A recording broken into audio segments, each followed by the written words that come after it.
c'est comme une conversation. C'est-à-dire que quand on parle avec un ami, on est libre d'avoir même des mauvaises idées. Et on ne trouve de bonnes Ideen que quand on prend le risque d'en avoir des mauvaises. Vor 25 Jahren lernten sich Pierre Trevedic und Patrick Mario Bernard bei der Arbeit an einem Dokumentarfilm kennen. Seitdem sind sie ein unzertrennliches Team. Sie arbeiten und leben zusammen. Bei den französischen Filmtagen läuft nun ihr neuer Spielfilm L'Angle Mort. Im Film begegnen wir Dominic. Er kann sich unsichtbar machen. Was klingt wie eine geniale Fähigkeit, wird für Dominic mehr und mehr zu einer Last. Ganz besonders, als er die Kontrolle darüber verliert und sein plötzliches Verschwinden seiner Freundin nicht mehr erklären kann. Dominic, c'est pas un super-héros. Il ne va pas sauver le monde. Ce n'est pas Batman, ce n'est pas Spider-Man, c'est personne. C'est juste Dominic. Wieso haben sich Patrick und Pierre entschieden, das Thema Unsichtbarkeit auf diese Art zu zeigen? Was interessiert sie daran? La visibilité nous intéresse parce que la visibilité nous intéresse.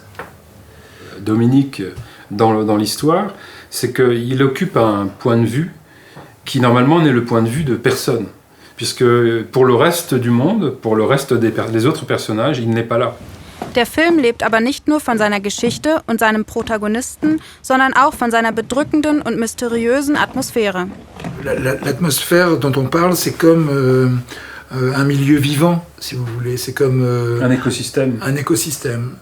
C'est-à-dire qu'il s'agit de trouver l'écosystème le plus favorable à la vie et au développement de l'histoire que nous cherchons à raconter. Um diese Atmosphäre zu kreieren, arbeiten die beiden immer noch viel mit den Händen und ihrer Intuition. Beispielsweise beim Malen von Storyboards und beim Drehbuchschreiben. Patrick dessine et moi je continue à écrire, à travailler dans des cahiers.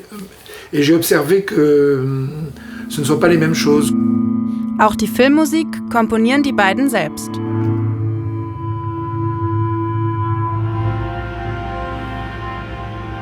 Et donc la musique se fabrique très très tôt.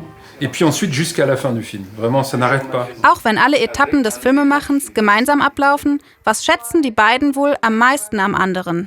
Il est le genre de personne à qui vous pouvez demander « Raconte-moi une histoire », sans préparation. Eh bien, il vous raconte une histoire. C'est un don.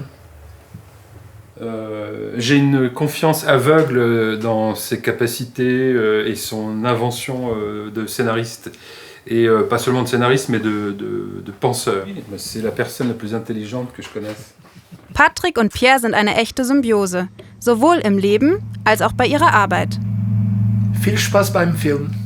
Und den französischen Filmtagen.